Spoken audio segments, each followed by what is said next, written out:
அனைவருக்கும் வணக்கம். மற்றும் ஒரு அதிர்வு நிகழ்ச்சியில் உங்கள் அனைவரையும் நேரடியாக சந்திப்பதில் மகிழ்ச்சி அடைகின்றோம். இந்த வாரமும் அதிர்வு நிகழ்ச்சியில் மக்கள் பிரதிநிதி ஒருவர் அழைத்து வரப்பட்டிருக்கின்றார். மக்களுக்கான கேள்விகள் கேட்கப்பட இருக்கின்றது. அரசியல் சமகால விடயங்கள் பற்றி பேசப்பட இருக்கின்றது.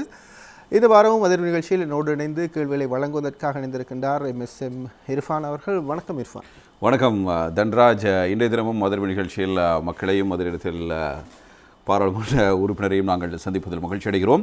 அந்த வகையில் இன்றைய அதிர்வு நிகழ்ச்சியில் நாங்கள் மலையக மக்களுடைய பிரச்சனைகள் பற்றியும் அதே நேரத்தில் மலையகத்தில் முன்னெடுக்கப்படுகின்ற அபிவிருத்தி பணிகள், அதே நேரத்தில் அங்கே இருக்கின்ற கட்சியினுடைய நிலைப்பாடுகள், தோட்ட தொழிலாளர்களுடைய தேவைகள் குறித்து நாங்கள் விரிவாக பேச இருக்கிறோம். தன்ராஜ், அதிர்வு நிகழ்ச்சி சமகால விடயங்கள் பற்றி பேசும். அதுபோல் மக்களும் அந்த நிகழ்ச்சியோடு இணைந்திருக்கலாம். சமகால விடயங்களை நடுநிலையாக வழங்குவதற்காக அதிர்வு நிகழ்ச்சி வாரம் உங்களுக்கு வழங்க இருக்கின்றோம். அந்த வகையில் இந்த வாரமும் தமிழ் முற்போக்கு கூட்டணியின் நூறலி மாவட்ட நாடாளுமன்ற உறுப்பினர் மயில் வாகனம் திலகராஜ் அவர்கள். வணக்கம். வணக்கம் தன்ராஜ். ஒரு இடைவேளைக்கு பிறகு உங்களை சந்திக்கின்றோம். நிச்சயமாக இந்த வாரமும் இந்த நிகழ்ச்சியில் நாங்கள் மலையக அரசியல் சம்பந்தமாக அதுபோல் தேசிய அரசியல் சம்பந்தமாகவும் விடயங்களை பேச இருக்கின்றோம். மூச்சு விட்ட 3 வருடங்கள் இப்போது தொலைக்காட்சிகளில் அதிகமாக பார்க்கக்கூடிய ஒரு விளம்பரமாக இருக்கிறது. தேசிய அரசாங்கத்துடன் நீங்களும் பயணிக்கின்றீர்கள். உங்களுக்கான வாய்ப்பு ஆரம்பத்தில் அந்த விடயங்கள் பற்றி. ஆமாம், இது ஒரு மூச்சு விட்ட 3 வருடங்கள். இது தமிழில் சொல்வதை விட சிங்களத்தில் சொல்லுகின்ற போது அர்த்த புஷ்டியாக இருக்கிறது. உஸ்மகத் வசரத்துண என்பது அதன் உள்ளர்த்தமாக அவர்கள் குறிக்க வருவது, அதற்கு முன்னதாக கடந்த 3 வருடங்களுக்கு முன்னதாக நாங்கள் மூச்சு விடுவதற்கு கூட எந்தளவு தயக்கத்தோடு இந்த நாட்டில் இருந்தோம் என்பதை விளக்குவதாக இருந்திருக்கிறது. இந்த கடந்த 3 ஆண்டுகளில் மக்கள் இப்போது அரசாங்கத்தை நிறைய குறை சொல்ல ஆரம்பித்திருக்கிறார்கள். நான் அரசாங்க கட்சி உறுப்பினர் என்கின்ற வகையில் ஆளும் தரப்பு உறுப்பினராக இருக்கின்ற போதும் இந்த உண்மையை சொல்ல வேண்டும். அதே நேரம் அதற்காக போராட தலைப்பட்டிருக்கிறார்கள். பல்வேறு போராட்டங்கள் நடந்து கொண்டிருக்கின்றன. மக்கள் இத்தகைய போராட்டத்தில் களமிறங்கி செயற்பட தொடங்கி இருக்கிறார்கள். மக்கள் தங்களுக்கான தேவைகளை தாங்களே முன்வந்து கேட்க தொடங்கி இருக்கிறார்கள் என்பதே மக்கள் நிம்மதியாக மூச்சு விடுகிறார்கள் என்பதன் அர்த்தம்தான் அது. கடந்த காலங்களில் இத்தகைய நிலைமைகள் இருந்த போதும் கூட அதனை வெளியே சொல்ல முடியாத, கேட்க முடியாத, மௌனித்து செல்லுகின்ற மனநிலையில் இருந்த மக்களை அந்த ஒரு தளத்திற்கு மாற்றிவிட்டிருக்கிற 3 ஆண்டு காலமாக இந்த காலம் பார்க்கப்படுகிறது. என்றாலும் தனிப்பட்ட ரீதியாக நான் இந்த விடயம் சம்பந்தமாக 2 ஆண்டுகளுக்கு முன்பதாகவே ஒரு சில விடயங்களை நாங்கள் கலந்து பேச வேண்டியிருந்தது. அதுதான் இந்த மக்கள் மாற்றத்தை வேண்டி நின்ற மக்களுக்கு நாங்கள் மாற்றத்தை கொடுத்தோம். மக்கள் மாற்றத்தை ஏற்படுத்தி கொடுத்தார்கள்.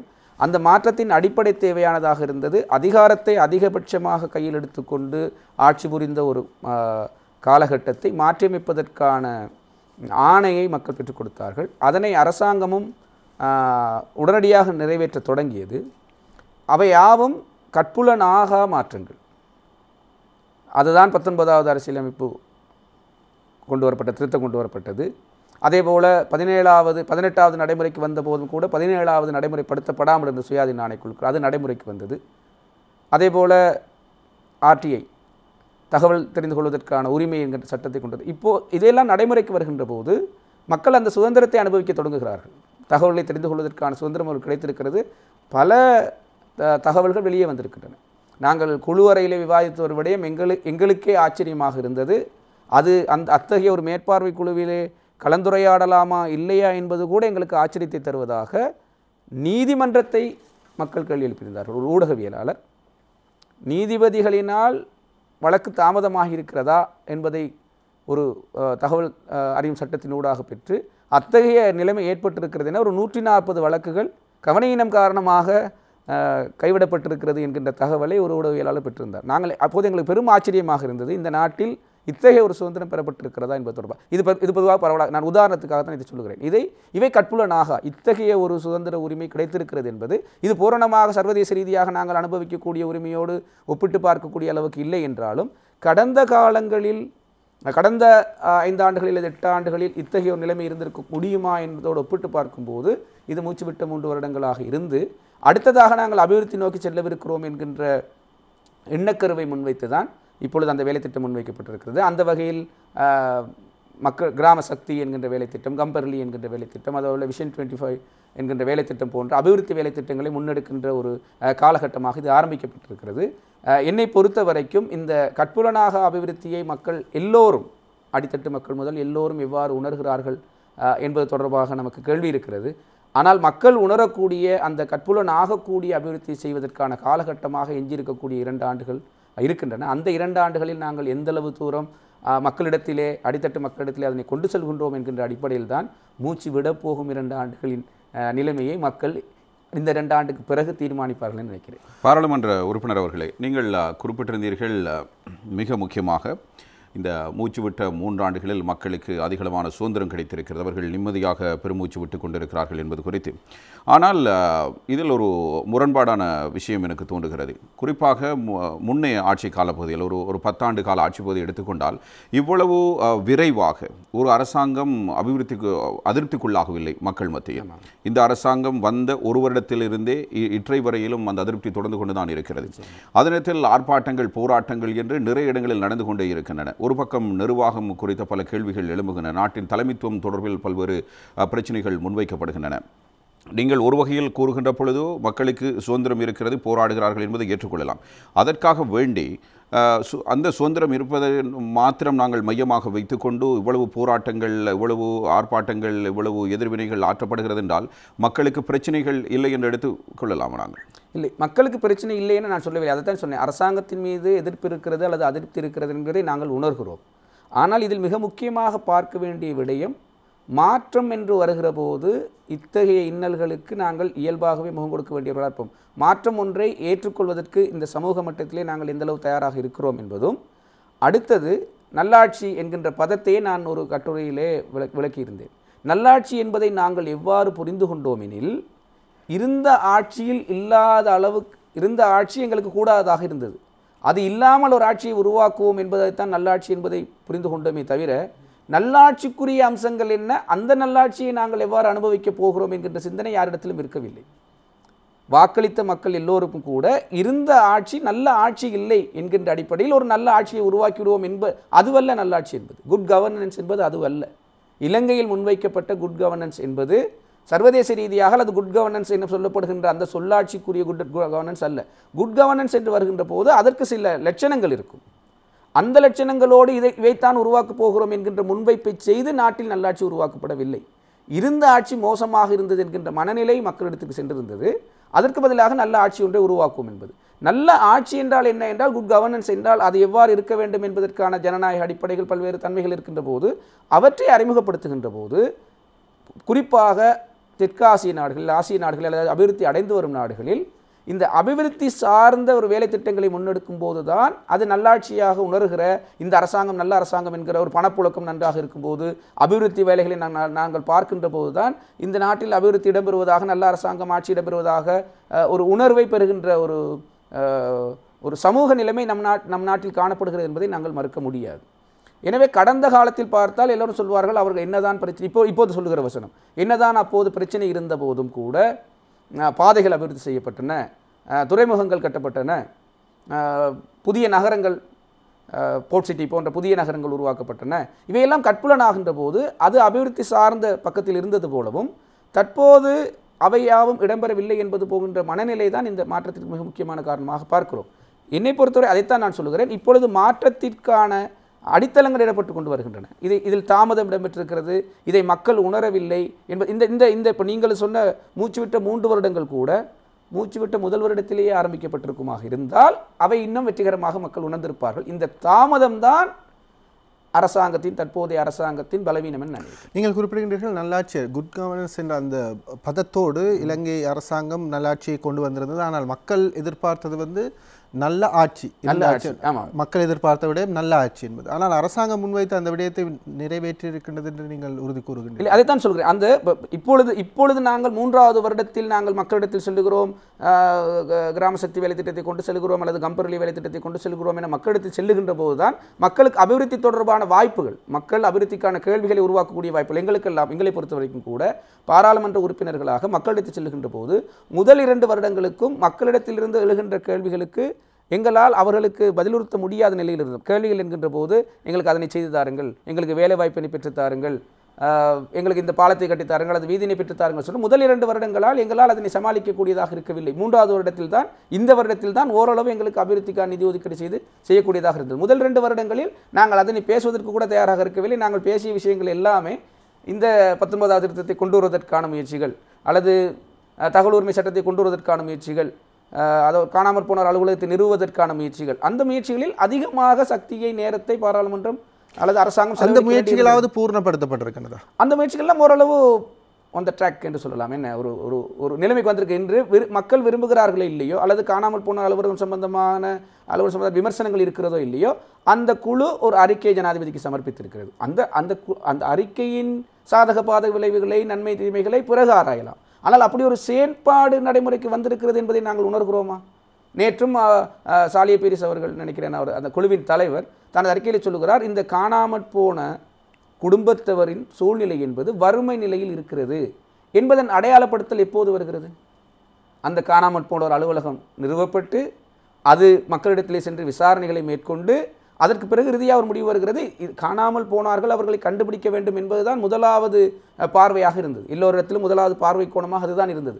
அந்த குடும்பங்கள் வறுமையில் வாடி நிற்கின்றன, அவர்கள் மிகுந்த கஷ்டத்தில் இருக்கிறார்கள் என்கின்ற வெளிப்பாட்டை உத்தியோகபூர்வமாக அரசாங்க தரப்பில் சொல்லுகின்ற போது, இப்பொழுது அவர்களுக்கான நிவாரண நடவடிக்கைகள் என்பது காணாமற் போனோரை கண்டுபிடிப்பதிலிருந்து ஆரம்பிப்பதா, அவர்களது வறுமை நிலையிலிருந்து போக்குவதை ஆரம்பிப்பதா என்பது தொடர்பான சிந்தனையை அரசாங்கத்திற்கும் பொதுவெளிக்கும் தந்திருக்கிறது. இந்த 3 வருடங்கள் தமிழ் முற்போக்கு கூட்டணியுடைய அரசாங்கத்துடன் இணைந்த பயணம் எவ்வாறானதாக இருக்கு? அரசாங்கத்துடன் இணைந்து மிகுந்த சிரமத்திற்கு மத்தியில் எங்களால் இயன்றளவு எங்களது தேர்தல் விஞ்ஞாபனத்தில் என்னென்ன விடயங்களை முன்வைத்தோமோ அதில் பெரும்பாலானவற்றை சாதித்திருக்கிறோம். இன்னும் நிறைவேற்றுவதற்கான நிறைய விடயங்களை முன்னெடுப்பு செய்திருக்கிறோம். எதை சிரமம் என்கிறீர்கள்? சிரமத்துக்கு மத்தியில் நாங்கள் கூட்டு அரசாங்கம், இப்பொழுது நான் இந்த நல்லாட்சி என்கின்ற அரசாங்கத்தை நான் நல்லாட்சி அரசாங்கம் என்ற வசனத்தை நான் பாவிப்பதே குறைவு. நான் அதற்கான காரணத்தை சொல்லிவிட்டேன். ஏன்னா நல்லாட்சி என்கின்ற பதத்தை நாங்கள் எவ்வாறு புரிந்து கொண்டு அந்த பண்புகளை அரசாங்கம் இழந்து விட்டதா? இல்லை, அது அந்த பண்புகளின் அடிப்படையில் இந்த அரசாங்கம் உருவாக்கப்படவே இல்லை என்பதுதான் எனது வாதம், தனிப்பட்ட முறை வாதம். நானும் ஆரம்பத்தில் இதை பயன்படுத்தியிருக்கேன். நல்லாட்சி அரசாங்கம் எங்களது எதிர்பார்ப்பு எவ்வாறாக இருந்தது என்றால், அந்த நல்லாட்சிக்குரிய பண்புகளோடு அவை உருவாகி நடைமுறைப்படும் என்பதாக தான் இருந்தது. ஆனால் அதை தான் சொல்ல வந்தேன். அதிலிருந்து இந்த கேள்விக்கு வந்த நீங்கள் கடைசியாக கேட்ட கேள்விக்கு வந்து விடலாம். இப்பொழுது நடப்பது ஒரு கூட்டரசாங்கம் என்கின்ற ஒரு பண்பு வெளிப்பட தொடங்கிவிட்டது. நல்லாட்சி அரசாங்கத்தை எதிர்பார்த்திருந்த மக்களுக்கு இப்பொழுது கூட்டரசாங்கத்தின் செயற்பாடுகள் தான் கிடைக்கின்றன. ஏன் இப்போது தான் அது வெளிப்படுகிறதா? இது ஏற்கனவே வெளிப்பட துவங்கிவிட்டது. அதைத்தான் சொல்லுகிறேன், அதைத்தான் நானும் சொல்லுகிறேன். நல்லாட்சி என்கின்ற நாங்கள் எதிர்பார்த்தது, நானும் கூட ஆரம்ப காலத்தில் சொல்வது இது நல்லாட்சி அரசாங்கம் என்கின்ற சொன்னால் அந்த குட் கவர்னன்ஸ் முறை நடைமுறைக்கு வரும் என்ற எதிர்பார்ப்பில் இருந்த மக்கள் என்றால் மக்களுக்கும் தான், மக்கள் பிரதிநிதிகளுக்கும் தான் நாங்கள் உணர்கிறோம் இது ஒரு கூட்டு அரசாங்கம். ஏன் நாங்கள் பல்வேறு சிரமங்களுக்கு மத்தியில் என நான் சொல்லுகிறேன் என்றால், இந்த ஆட்சி அரசாங்கம் வந்தபோது பொது ஜனாதிபதி என்கின்ற ஒருவரைத்தான் நாங்கள் எதிர்பார்த்தோம். பொது ஜனாதிபதிக்காகத்தான் வேட்பாளராகத்தான் வந்தார், பொது ஜனாதிபதிக்கு தான் வாக்களித்தார்கள். ஆனால் வந்து ஒரு வருட காலத்திற்குள் அவர் பொது ஜனாதிபதியாக இல்லாமல் ஒரு கட்சிக்குரிய தலைவராக மாறிய பின்னர் அவர் கட்சி சார்ந்த நலன்களையும் விரும்பாமலோ ஏற்று செயற்பட வேண்டும் என்கிற நிலை வருகின்ற பொழுது இரண்டு பிரதான கட்சிகளின் ஆட்சியாக இது மாற்றம் பெறுகிறது. அந்த 2 பிரதான கட்சிகளுக்குள்ளும் பல்வேறு உபகட்சிகள் அல்லது சகோதர கட்சிகள் அல்லது சிறு கட்சிகள் எனப்படுகின்ற கட்சிகளின் கூட்டணி வருகின்ற போது, நாங்கள் அந்த கூட்டு அரசாங்கத்தின் ஒரு பகுதியாக வருகின்ற போது, நாங்கள் அந்த கூட்டரசாங்கத்தின் அந்த பிரதான கூட்டணிக்கும் எங்களுக்குமான பேச்சுவார்த்தை என்பதற்கு அப்பால் அதில் 2-3 பிரிவுகளை அடையாளம் கண்டு இவர்கள் எல்லோரோடும் சேர்ந்து இணைந்து இணக்கப்பாட்டோடு எங்களுக்கான பிரச்சனைகளை தீர்வு காண்பதற்கான தேவை வருகின்ற போது சிரமமாகத்தான் இருந்திருக்கிறது. அதை நாங்கள் உணர்கிறோம். ஜனாதிபதியோடு வேலை செய்வது எப்படி, பிரதமரோடு வேலை செய்வது எப்படி, இந்த அரசாங்கத்திற்குள் இந்த 2 கட்சிகளையும் இணக்கப்பாட்டோடு வேலை செய்வது எப்படி என்பது சம்பந்தமான சிக்கல்களும் எங்களுக்கு இருந்தது. மாகாண சபை தேர்தல்கள் திருத்தச் சட்டம் வந்த நேரம், அந்த திருத்தச் சட்டம் நிறைவேற்றப்பட்ட உடனேயே நான் அதிர்வுக்கு தான் வந்திருந்தேன். அன்றைய நாள் நிகழ்ச்சியில் நாங்கள் அதை கலந்துரையாடி இருந்தோம். அன்றைய தினத்தில் ஐக்கிய தேசிய கட்சியுடனேயே ஐக்கிய தேசிய முன்னணி கட்சியின் உறுப்பினர்களாக நாங்கள் முரண்பட வேண்டிய ஒரு சூழ்நிலை இருந்தது. அதனை நான் கடந்த எல்லை மீள் நிர்ணய அறிக்கை விவாதிக்கப்பட்ட நாளில் எனது உரையில் நான் அதனை வலியுறுத்தி சொல்லியிருந்தேன். நாங்கள் ஐக்கிய தேசிய முன்னணியின் உறுப்பினர்களாக இருந்த போதும் கூட அன்றைய தினமே நாங்கள் பேச்சுவார்த்தைகளின் போது பாராளுமன்ற சேம்பருக்கு வெளியிலே, அவைக்கு வெளியே நாங்கள் ஐக்கிய தேசிய கட்சியோடு முரண்பட வேண்டியிருந்தது. நாங்கள் சொன்னோம் இப்போதைக்கு இதை செய்ய வேண்டாம் என. ஆனால் அவர்கள் சுதந்திர கட்சிக்கும் ஐக்கிய தேசிய கட்சிக்கும் இருந்த உறவு நிலை அன்றைய நிலையில் ஸ்ரீலங்கா சுதந்திர கட்சியின் வேண்டுதல்களை நிறைவேற்ற வேண்டியவர்களாக ஐக்கிய தேசிய கட்சியினர் இருந்தார்கள். அதனால் எங்களோடு மாநசபை திருத்தச் சட்டம் மூலம் ஸ்ரீலங்கா சுதந்திர கட்சியுடைய தேவைக்காக கொண்டு வரப்பட்டது என்கிறீர்கள். நிச்சயமாக இதை நான் வெளிப்படையாக சொல்லியிருக்கிறேன். இது ஐக்கிய தேசிய கட்சியினுடைய தேவை அல்ல, அப்படி அல்ல. ஐக்கிய தேசிய கட்சியும் இருந்தது, ஸ்ரீலங்கா சுதந்திர கட்சிக்கு அதிகபட்ச தேவை இருந்தது தேர்தல் முறையை மாற்றுவதற்காக அல்ல. இதை நான் வெளிப்படையாக சொல்லியிருக்கிறேன். தேர்தல் முறையை மாற்றுவதற்கு நாங்கள் எப்போதும் தயாராகவே இருக்கிறோம். ஏனென்றால் இருக்கின்ற தேர்தல் முறை பொதுவாக பெரும்பான்மை என்பது நான் இன அடிப்படையில் சொல்லவில்லை, வீதாசார அடிப்படையில் பெரும்பான்மை மக்களால் இந்த தேர்தல் முறை விருப்பு வாக்கு முறை குறைபாடு உடையது என உணர்வார்கள் எனில் அதனை மாற்றியமைப்பது சம்பந்தமாக புதிய முறை ஒன்றுக்கு போவது சம்பந்தமாக ஆராய்வதோ அதனை முயற்சித்து பார்ப்பதோ எந்த விதத்திலும் தவறில்லை என்பது என்னுடைய நிலைப்பாடு. ஏனென்றால் அதை தான் மாற்றம். இப்போது எனக்கு ஒரு கேள்வி எழுகிறது. ஜனாதிபதி போட்ட எல்லை நிர்ணய குழுவும் ஒரு போலியானது, தவறான விடயங்கள் சிறுபான்மை கட்சிகள் எதிர்க்க வேண்டும் என்பதற்காக எல்லை நிர்ணயத்தை செய்துவிட்டார்களோ? இந்த மாகாண சபை முறைமையில் திருத்த சட்டம் மூலத்துக்கு பிறகு இல்லை அந்த எல்லை நிர்ணய குழுவை நியமிக்க வேண்டும் என்பதோ, அது இன ரீதியான அங்கத்துவத்தை கொண்டிருக்க வேண்டும் என்பதோ, அது ஏகமனதாக முடிவெடுக்க வேண்டும் என்பதோ எல்லாம் நாங்கள் இந்த சட்டத்தை எங்களுக்கு சாதகமானதாக ஆக்கிக் கொள்வதற்காக சிறுபான்மை சிறு கட்சிகள் வைத்த நிபந்தனையின் அடிப்படையில் உருவாக்கப்பட்டது. இல்லை என்றால் அவை ஏற்றுக்கொள்ளப்பட்டது. இல்லை, ஆமாம், நிபந்தனை இல்லாவிட்டில் ஏற்றுக்கொள்ளப்பட்டு தான் வேண்டும். ஏனென்றால் நிபந்தனை இருக்கவும் தான் திருத்தச் சட்டம் வந்த பிறகு கூட புதிய முறையிலா பழைய முறையிலா என்ற கேள்வி ஏன் நில வேண்டும்? திருத்தச் சட்டம் கொண்டு வந்தார், அந்த சட்டத்தின்படி ஒரு தரப்புக்கு சொல்வது நீங்கள் பழைய முறை வேண்டும் என்று சொல்லுங்கள், நாங்கள் புதிய முறை வேண்டும் என்கிறோம், எனவே இரண்டு தரப்புக்கும் இடையில் முரண்பாடு, இதை தீர்ப்பதற்கு குறிப்பிட்ட காலத்தை எடுத்துக்கொள்கிறோம் என்று காலத்தை கடத்தலாம் தான். இல்லை, நான் இப்போதைய நிலைமை பற்றி பேசவில்லை. அன்றைய நிலைமையில் தள்ளி போட வேண்டிய தேவை இருந்தது. அதைத்தான் சொன்னேன். சில நேரங்களில் நாங்கள் அன்றைய நிலைமையை மறந்துவிட்டு தான் இன்றைய நிலைக்கு இப்போது தேர்தலை தள்ளிப்பட வேண்டிய தேவை வரவில்லை. இப்போதும் வந்தது. ஆனால் அதைத்தான் நான் சொல்ல வந்த விஷயம், ஏன் அந்த சிரமத்துக்கு மத்தியில் செய்கிறோம் என்பதை, அதான் அந்த தேர்தல் திருத்தச் சட்டம் நிறைவேற்றப்பட்ட நாளில் ஐக்கிய தேசிய கட்சிக்கும், நேரடியாக சொல்கிறேன், ஐக்கிய தேசிய கட்சிக்கும் ஸ்ரீலங்கா சுதந்திர கட்சிக்கும் இடையே இருந்த உறவும், அதுவே எல்லை மேல் நிர்ணய அறிக்கை சமர்ப்பிக்கப்பட்ட நாளில் உள்ளூராட்சி மன்ற தேர்தல் முடிவுற்ற பின்னர் ஐக்கிய தேசிய கட்சிக்கும் ஸ்ரீலங்கா சுதந்திர கட்சிக்கும் இருக்கின்ற நிலவுகின்ற உறவும் என்பது வேறுபட்டது. அதாவது அதில் அகப்பட்டு இதில் எவ்வாறு இந்த இரண்டையும் சமநிலைப்படுத்துவோம், அதைத்தான் சொன்னேன். இந்த இரண்டையும் நாங்கள் எவ்வாறு நல்லாட்சியின் முழுமையான பங்களிப்போடு செய்கிறோமோ அல்லது கூட்டாட்சியின் அங்கமாக நாங்கள் செயற்படுகிறோம் என்பதற்கான பதிலிருந்து தான் இந்த சுற்றுவட்டத்துக்கு வந்தேன். எனவே இந்த நிலையில் பார்க்கும்போது அன்றைய நிலையில் அவர்கள் இருவரும் ஒரு கருத்து நிலையில் இருந்தவர்கள் போலும், பின்னாளில் அதுவே எல்லை மீறினரை அறிக்கை வந்தபோது இரண்டும் வேறுபட்ட நிலையில் இருக்கின்ற போதும் இரண்டு காலகட்டத்திலும் ஒரே மனநிலையில் இருந்த நாங்கள் எவ்வாறு இவர்களை அணுகுவது என்பது இதான் அரசியல். அதாவது நீங்கள் குறிப்பிடுகின்ற விடயங்களை பார்க்கின்ற பொழுது பல்வேறு முரண்பாடுகள் ஏற்படுகின்றன. ஒன்று, ஸ்ரீலங்கா சுதந்திர கட்சி சார்பாக ஜனாதிபதி மைத்ரிபால சிறிசேன செயற்படுகின்ற பொழுது அவருடைய தேவைகளுக்காக நிறைய விட்டுக் கொடுப்புகளை ஐக்கிய தேசிய கட்சி செய்வது போன்று தெரிகிறது. ஏதேனும் ஒரு தவறு நடக்கின்ற பட்சத்தில் ஐக்கிய தேசிய கட்சி ஒட்டுமொத்தமாக சாடி ஜனாதிபதி ஒவ்வொரு கூட்டங்களில் பேசுவதை நாங்கள் காணக்கூடியதாக இருக்கிறது. ஐக்கிய தேசிய கட்சிக்கு ஸ்ரீலங்கா சுதந்திர கட்சி மீதோ ஜனாதிபதி மீதோ ஒருதலை காதல் இருக்கிறதோ? இல்லை, இதைத்தான் நான் ஆரம்பத்திலே இதைத்தான் சொன்னேன். மிக ஆரம்ப நிலையில் ஐக்கிய தேசிய கட்சி முற்றுமுழுதாக ஸ்ரீலங்கா சுதந்திர கட்சியை விட அதிகளவு காதல் கொண்டிருந்தது. அதற்கான தேவை ஐக்கிய தேசிய கட்சிக்கும் இருந்தது. அது ஒருதலை காதல் தானே? இல்லை, அந்த நிலையில் ஆட்சி மாற்றத்தை உருவாக்குவதற்காக அப்போது ஆரம்ப காலத்தில் அவரும் கூட ஐக்கிய தேசிய கட்சி குறைந்தளவு ஆசனங்களோடு பாராளுமன்றத்தில் இருந்த நேரத்தில் பிரதமர் பதவியை அவர்களுக்கு வழங்குவதற்கு அளவுக்கு இவரும் ஐக்கிய தேசிய கட்சி மீது அபிமானத்தை கொண்டுதான் இருந்தால் தன்னை ஜனாதிபதி ஆக்கிய கட்சி என்கின்ற வகையில். அதான் சொன்னேன், இந்த சிக்கல் எப்போது வருகிறது இந்த கூட்டரசாங்கத்திற்குள், இதே ஜனாதிபதி, அப்படி பொது ஜனாதிபதியாக எதிர்பார்த்தவர் எப்போது ஒரு கட்சியின் தலைவராக பொறுப்பேற்று கட்சி சார்ந்த நலன்களோடு இயங்க தொடங்குகிறாரோ அப்போது ஜனாதிபதி தேர்தலில் தனக்கு வாக்களிக்காத ஸ்ரீலங்கா சுதந்திர கட்சியினரையும் அனுசரித்து செல்ல வேண்டும் என்கிற நிலை வருகின்ற போதுதான் ஐக்கிய தேசிய கட்சிக்காரர்களுக்கு ஒரு இடைஞ்சல் வருகிறது. நாங்கள் இவரை ஜனாதிபதியாக்கினோம், ஜனாதிபதி தேர்தலில் இவருக்கு ஆதரவு அளிக்காதவர்களுக்கு ஆதரவாக கூட இவர்கள் செயற்படுவதற்காக எங்களோடு முரண்படுகிறார் என்கிற நிலையில் தான் நீங்கள் சொல்வது போல் அந்த முருகல் நிலை உருவெடுத்தது. இதுதான் இந்த அபிவிருத்தி சார்ந்த பின்னிலைக்கு சென்றதற்கு காரணமும், அல்லது ஒருவருக்கொருவர் பொது மேடைகளிலே குத்தல் நிலையிலான உரையாடல்களை மேற்கொண்டதன் காரணம்தான்.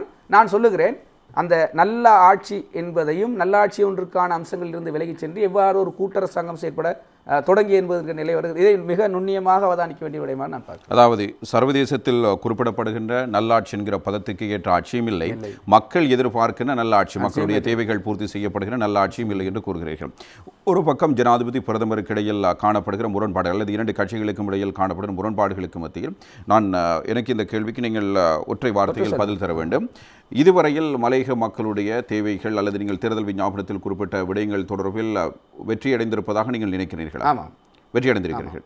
இந்த சந்தர்ப்பத்தில் இப்பொழுதோ பிரதமருக்கும் ஜனாதிபதிகளில் முரண்பாடுகள் காணப்படுகின்றன. அதே நேரத்தில் சில விடயங்களில் நீங்கள் பல சுற்று பேச்சுவார்த்தைகளுக்கு பிறகுதான் சில விடயங்களை சாதித்துக் கொள்ள வேண்டியதாக இருக்கிறது. ஒரு சிக்கல் இருக்கிறது. இந்த நிலையில் நீங்கள் எப்படி துணிந்து அடுத்த ஜனாதிபதி பிரதமர் தான் என்று குறிப்பிடுவீர்கள்? உங்களுடைய கட்சியினுடைய தலைவர் அறைகூவல் விடுத்திருந்தார், அடுத்த ஜனாதிபதி பிரதமர் என்று கூறுகின்ற அளவுக்கு உங்களுக்கு எங்கிருந்து தன்னம்பிக்கை வந்தது? யார் அந்த தன்னம்பிக்கை உங்களுக்கு தந்தது? அதை நாங்கள் மாத்திரம் அல்லவென நினைக்கிறேன், பல தரப்பும் சொல்கிறது, பொதுவாக மக்களும் கூட என்று சொல்வார்கள். இல்லை, ஸ்ரீலங்கா முஸ்லீம் காங்கிரஸோ இலங்கை மக்கள் காங்கிரஸ் உங்களோடு இணைந்து அவர்கள் சொல்லாமல் இருக்கலாம். எங்களை பொறுத்தவரைக்கும் நாங்கள் ஒரு விடயத்தில் தெளிவாக இருக்கிறோம், ரணில் விக்ரமசிங்கே ஜனாதிபதியாக்க வேண்டும். இல்லை, அது இலக்கல்ல, அது இலக்கல்ல. நாங்கள் செய்கின்ற செயற்பாட்டு செல்நெறியில் நாங்கள் இருக்கின்ற போது ஜனாதிபதியோடும் பிரதமர் அவர்களோடும் இணைந்த இந்த கூட்டரசாங்கத்தில் திரும்பவும் அதே இடத்துக்கு தான் வர வேண்டி இருக்கிறது. நாங்கள் ஜனாதிபதி அவர்களை ஜனாதிபதியை ஆக்குவதற்கு வேட்பாளர் இருக்கும்போது ஆதரவு தெரிவித்தவர்கள். அதே நேரம் பொது தேர்தலில் ஐக்கிய தேசிய கட்சியோடு இணைந்து ஐக்கிய தேசிய முன்னணியாக போட்டியிட்டு வந்தவர்கள். நாங்கள் வெற்றி பெற்ற பிறகு ஐக்கிய தேசிய கட்சிக்கு எவ்வாறு ஸ்ரீலங்கா சுதந்திர கட்சி சார்ந்த ஒரு தலைவராகவும் இருந்து கொண்டு அந்த கட்சி சார்ந்த நலன்களோடு ஜனாதிபதி செயற்பட ஆரம்பித்தாரோ அதே போல ஜனாதிபதி தேர்தலில் தனக்கு ஆதரவாக அல்ல எதிராகவே செயற்பட்ட இலங்கை தொழிலாளர் காங்கிரஸோடு இணைந்து ஜனாதிபதி செயற்பட தொடங்குகின்ற போது சில வேலைகளை எங்களுக்கு செய்வதற்கு ஜனாதிபதியுடன் நெருக்கமாக இருந்து வேலை செய்வதை விட பிரதமரோடு நெருக்கமாக இருந்து வேலை செய்வது தான் எங்களுக்கு இலகுவாக அமைந்தது. இலகுவாக அமைந்ததா இல்லது உங்களுடைய பிரதான எதிரி அல்லது அரசியல் கட்சிகளுடைய பிரதான தளத்தில் எங்களுக்கு அவர் எந்த விதத்திலும் அவர்களுக்கு உதவியாக இருக்கவில்லை. யார்? ஜனாதிபதி. ஆமாம், ஜனாதிபதி எந்த விதத்திலும் பிரதி அமைச்சு பதவி கொடுத்து அதான் சொல்லுகிறேன், எந்த விதத்திலும் இலகுவாக இல்லை. இத்தகைய சந்தர்ப்பங்களில் அவர் அமைச்சு பதவி கேட்டபோது கூட அவர்கள் மறுத்திருக்க கூடும், அதுவல்ல பிரச்சனை. அப்போது நாங்கள் இயல்பாகவே அவருக்கான சுதந்திரத்தை விட்டுவிட்டோம், ஜனாதிபதிக்கான சுதந்திரத்தை விட்டுவிட்டோம். அவரது கட்சி நலன் சார்ந்த ஒரு அணியை கட்டி எழுப்புவதற்கு அவருக்கு இலங்கை தொழிலாளர் காங்கிரஸ் தேவைப்படுமாக இருந்தால் அது அவருக்கான சுதந்திரம். அப்படித்தானே ஐக்கிய தேசிய கட்சியும் கூட ஸ்ரீலங்கா சுதந்திர கட்சியினரை விட்டிருக்கிறது. அதே பணியில் நாங்கள் விட்டிருக்கிற போது எங்களது வேலை திட்டங்களை நாங்கள் ஜனாதிபதி எங்களுக்கு அனுமதிகளை வழங்கவில்லை என்றோ உதவிகள் செய்யவில்லை என்றோ நாங்கள் சொல்லவில்லை. அவருக்கு இடையூறு அல்லாத வகையிலே நாங்கள் பிரதமரோடு இணைந்து வேலைகளை செய்து கொண்டு போகிறோம் என்கின்ற அடிப்படையில் இப்போதும் அமைச்சரவையின் பல்வேறு அனுமதிகளை ஜனாதிபதி தன்னுடைய தலைமையில் இருந்து தான் நாங்கள் செய்து கொண்டு போகிறோம். ஆனால் எங்களுடைய நெருக்கத்தை அவருடன் குறைத்து, ஏன்னா அவருக்கு இடைஞ்சலாக நாங்கள் இருப்பதனோட, ஏன்னா அவருக்கு ஒரு கட்சி சார்ந்த நல்ல இலங்கை தொழிலாளர் காங்கிரஸ் ஜனாதிபதியோடு ஒட்டிக்கொண்டதா, ஜனாதிபதி இலங்கை தொழிலாளர் காங்கிரஸோடு ஒட்டிக்கொண்டதா? இலங்கை தொழிலாளர் காங்கிரஸ் ஜனாதிபதியோடு ஒட்டிக்கொண்டது என்பதைத்தான் நாங்கள் உணர்கிறோம். அதனை ஜனாதிபதி அனுமதித்திருக்கிறார் என்பதை உணர்கிறோம். அவர்கள் அங்கு ஒட்டிக்கொள்ள காரணம் இங்கு ஒட்டிக்கொள்ள முடியாத அளவுக்கு எதிர்ப்பு இருந்ததா? இங்கே ஐக்கிய தேசிய கட்சியில் ஐக்கிய தேசிய முன்னணி ஐக்கிய தேசிய முன்னணியில் நாங்கள் நேரடியாகவே இது யதார்த்தத்தை பார்க்க வேண்டும். அவர்கள் வெற்றிலை சின்னத்தில் போட்டியிட்டுத்தான் பாராளுமன்றத்துக்கு வந்தார்கள். நாங்கள் யானை சின்னத்தில் போட்டியிட்டு தான் பாராளுமன்றத்துக்கு வந்தோம். வெற்றிலை சின்னத்தில் போட்டியிட்ட அதே நேரம் மஹிந்த அணியோடு இருந்தவர்கள் பிறகு ஜனாதிபதியோடு ஒட்டிக்கொள்கிறார்கள். அதே ஒட்டுதலில் இலங்கை தொழிலாளர் காங்கிரஸும் ஒட்டிக்கொண்டிருக்கிறது. நாங்கள் ரணில் விக்ரமசிங்கே தலைமையிலான ஐக்கிய தேசிய கட்சி மாத்திரமல்ல, ஐக்கிய தேசிய முன்னணிக்கும் அவர்தான் தலைமை. அந்த அடிப்படையில் இப்போது பாராளுமன்றத்தில் செயல்பட்டுக் கொண்டிருக்கிறோம். எனவே எங்களுக்கு தார்மீக நிலைமை ஒன்று இருக்கிறது. ஐக்கிய தேசிய முன்னணியோடு இணைந்து செயற்படுவது எங்கள் நிலைப்பாட்டை நாங்கள் குழு கூட்டங்களில், பாராளுமன்ற குழு கூட்டங்களில் ஐக்கிய தேசிய முன்னணியாகத்தான் கலந்து கொள்வோம். இல்லை, எங்களுடைய கேள்வியாக இருக்கிறது, ஐக்கிய தேசிய முன்னணியில் இலங்கை தொழிலாளர் காங்கிரஸ் இணைந்து கொள்வது அல்லது ஒட்டிக்கொள்வதற்கான எதிர்ப்பு ஐக்கிய தேசிய முன்னணியிலிருந்து அதிகமாக பிரயோகிக்கப்பட்டதா? அதன் காரணமாக கூட்டணியின் சார்பாக ஐக்கிய தேசிய முன்னணிக்கு ஐக்கிய தேசிய முன்னணியில் அவர்கள் இணைந்து கொள்வதற்கான வாய்ப்பில்லை. நாங்கள் ஐக்கிய தேசிய முன்னணியின் அங்கத்துவ கட்சியாக இணைந்து கொள்ள வாய்ப்பில்லை. அவர்களும் மலையக அபிவிருத்திக்கு அவங்களோடு இணைந்து பணியாற்றலாம். இல்லை, மலையக அபிவிருத்திக்கு இணைந்து பணியாற்றுவது என்பதும் ஐக்கிய தேசிய முன்னணியில் இணைந்து கொள்வது என்பதும் வேறான விடயங்கள். ஐக்கிய தேசிய முன்னணி என்பது நான் தேர்தலை குறிப்பிடவில்லை. அதாவது அரசாங்கத்தின் சார்பில் அவர்களும் அரசாங்கத்தில் ஒட்டிக்கொள்ளலாம். தேசிய தோல்வியடைந்த எத்தனையோ பாராளுமன்ற உறுப்பினர்கள் நீங்களே சொன்னீர்களா பிரதி அமைச்சராக? அதை நானும் சொன்னேன், நேற்று முன்தினம் என்னுடைய உரையில் கூட சொன்னேன். பெரும்பாலான சந்தர்ப்பங்களில் அவர்கள் அரசாங்கம் இல்லை என்பது போல மக்களிடத்தில் பேசிக்கொண்டிருக்கிறார்கள். அவர்கள் அரசாங்கத்தில் தான் இருக்கிறார்கள். அதைத்தான் சொன்ன, அவர்கள் வந்திருக்கிற வழி வேறு, நாங்கள் வந்திருக்கிற வழி வேறு. நேரடியாக உங்கள் கேள்விக்கு பதிலளிப்பதாக இருந்தால், நாங்கள் நேரடியாக எந்த விதமான மறுப்பு, அதனால தான் உங்களுக்கு தெரிகிறது நாங்கள் ரணில் விக்ரமசிங்கே ஜனாதிபதி ஆக்குவதற்காக நீங்கள் வேலை செய்கிற நேரடியாக கேள்வி கேட்பதற்கு காரணம், நாங்கள் அரசாங்கத்தில் இருக்கிறோம் என்பதை அரசாங்கம் சரியான பயணத்தை செய்தால் என்ன, அரசாங்கத்தின் தவறுகள் இருந்தால் என்ன, அதனை சுட்டிக்காட்டி நான் இதற்கு முன் பதிலளிக்கும் போதும் சொன்னேன், நான் அரசாங்கத்தின் உறுப்பினராக இருந்து கொண்டுதான் இந்த பதிலை சொல்கிறேன் என்கின்ற நேர்மை எங்களிடம் இருக்கிறது. அவர்கள் ஏதோ ஒரு தேவைக்காக அரசாங்கத்துடன் இணைந்து கொண்டு அரையமைச்சு பதவியையும் வாங்கி கொண்டு மாகாண சபைகளிலே அமைச்சர்களாக இருந்து கொண்டு, ஆனால் இப்பொழுது ஒரு இதே போல ஒரு நிகழ்ச்சியில் அமர வைத்து கேள்வி கேளுங்கள், முற்றுமுழுதாக ஒரு எதிர்க்கட்சி போல இந்த அரசாங்கம் சரியில்லை என்பது போல மக்களிடத்தில் பேசுவார்கள். இந்த நேர்மையை தான் நாங்கள் பிரித்து பார்க்கிறோம். எங்களிடம் சரியோ தவறோ நாங்கள் அரசாங்கத்தின் தரப்பு என்கின்ற நேர்மை இருக்கிறது. அவர்கள் அரசாங்கத்தில் இருந்து கொண்டே தாங்கள் அரசாங்கத்தில் இல்லை என்பது போல நேர்மையற்ற விதமாக மக்களிடத்தில் செல்கிறார்கள்.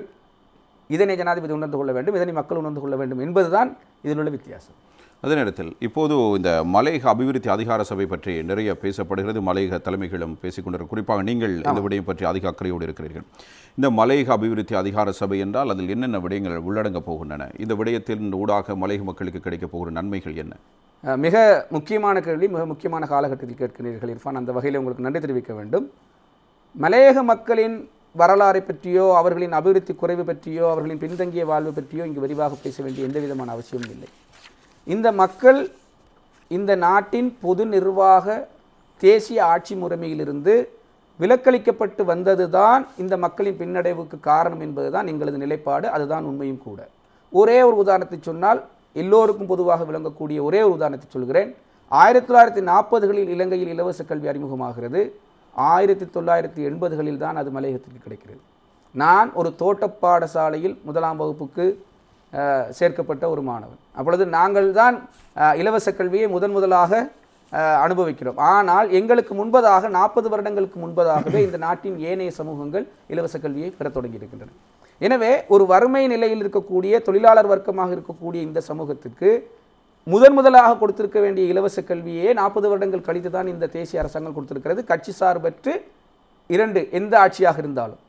இதுபோலத்தான் கல்வி, சுகாதாரம், தொடர்பாடல், மின்சாரம், குடிநீர் என எல்லா விடயங்களிலும் எந்த விதத்திலும் அரசாங்கம் நேரடியான தொடர்பை கொண்டிராமல் எந்த தோட்ட நிர்வாகம் அந்த தொழிலை நிர்வகிக்கின்றனவோ அவர்களின் கரங்களுக்கே இந்த மக்களின் சமூக நிர்வாகம் கொடுக்கப்பட்டிருந்தது தான் மலையக மக்களின் பின்தங்கிய வாழ்க்கை நிலைமைக்கு காரணம்.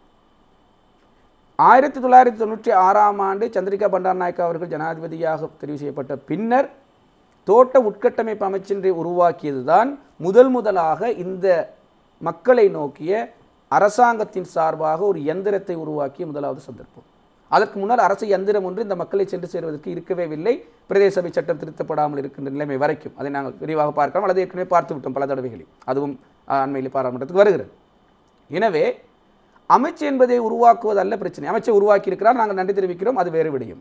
அமைச்சின் பெயர் எவ்வாறு இருந்தது? தோட்ட உட்கட்டமைப்பு அமைச்சு. தோட்டம் இருக்கிறது, தோட்டமாகவே தான் அது இருக்கிறது. உட்கட்டமைப்பு வசதிகள் அமைச்சு, இன்ஃப்ராஸ்ட்ரக்சர் ஃபெசிலிட்டிஸ் இருக்கின்ற உட்கட்டமை பராமரிப்பதற்கான ஒரு அமைச்சாக தான் அது வந்ததே தவிர அதில் ஒரு மாற்றத்தை கொண்டு வருவதற்கான அமைச்சாக அது இருக்கவில்லை. அது ஒன்று. அது 96ஆம் ஆண்டு உருவாக்கப்பட்டு 2006ஆம் ஆண்டு ஆகும்போது, 2009ஆம் ஆண்டு போகும்போது அந்த அமைச்சும் இல்லாமலாக்கப்படுகிறது அடுத்த அரசாங்கத்தின் தரப்பிலே. அப்பொழுது அமைச்சு உருவாக்கப்படுகிறது, அது இல்லாமலாக்கப்படுகிறது.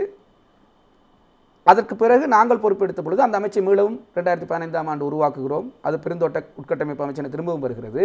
2015ஆம் ஆண்டு பொதுத் தேர்தலுக்கு பின்னதாக நாங்கள் மிக உறுதியாக இருக்கிறோம், தோட்டங்களை பராமரிக்கிற ஏற்கனவே இருக்கின்ற அதே வாழ்க்கை முறையை பராமரிக்கின்ற ஒரு அமைச்சாக அல்லாது அது அந்த மக்களுக்குள் மாற்றத்தை கொண்டு வருகின்ற அடிப்படையில் அந்த மக்களின் குறைபாடாக இருக்கக்கூடிய அந்த வீட்டு திட்டத்தில் இந்த மாற்றத்தை கொண்டு வந்து புதிய கிராமங்களை உருவாக்குகின்ற அமைச்சாக நாங்கள் அதனை மாற்றம் செய்கிறோம். எனவே 96ஆம் ஆண்டிலிருந்து இற்றை நாள் வரைக்கும் அதை அமைச்சு மாற்றம் செய்த பெற்றது கூட அமைச்சு என்பது வேறு, அமைச்சுக்கு கீழாக இயங்குகின்ற நிறுவனங்கள் என்பது வேறு. எனவே எந்த ஒரு அமைச்சையும் நீங்கள் எடுத்துக்கொள்வீர்களாக இருந்தால் அந்த அமைச்சுக்கு கீழாக திணைக்களங்கள், கூட்டுத்தாபனங்கள், அதிகார சபைகள், நிறுவனங்கள் இருக்கும். அவைகள் தான் அந்த பணிகளை கொண்டு செல்லும். அமைச்சு என்பது ஒரு ஒன்லி த போர்டு, பெயர் பலகை மாத்திரம்தான். அந்த பெயர் பலகை கீழாக என்னென்ன நிறுவனங்கள் வருகின்றன என்பதன் அடிப்படையில் தான் அதன் சேவைகள் பலதரப்பட்டதாக மாறிப்போகும். இந்த அமைச்சை பொறுத்த வரைக்கும் இன்றைய திகதி வரை ஒரு அரச நிறுவனம் கூட இல்லை. ஒரு அரச நிறுவனம் கூட இல்லை. இருப்பது 3 நிறுவனங்கள் அல்லது அமைப்புகள் என சொல்லப்படுகிறது. ஒன்று பெருந்தோட்ட மனிதவள அபிவிருத்தி நிதியம், பிளான்டேஷன் ஹியூமன் டெவலப்மெண்ட் ட்ரஸ்ட். இது முற்று முழுதாக பெருந்தோட்ட கம்பெனிகளின் குழந்தை. அது இதற்கு அட்டாச் பண்ணப்பட்டிருக்கிறது. Attached only. இது அதற்கு கீழே நிறுவனம்.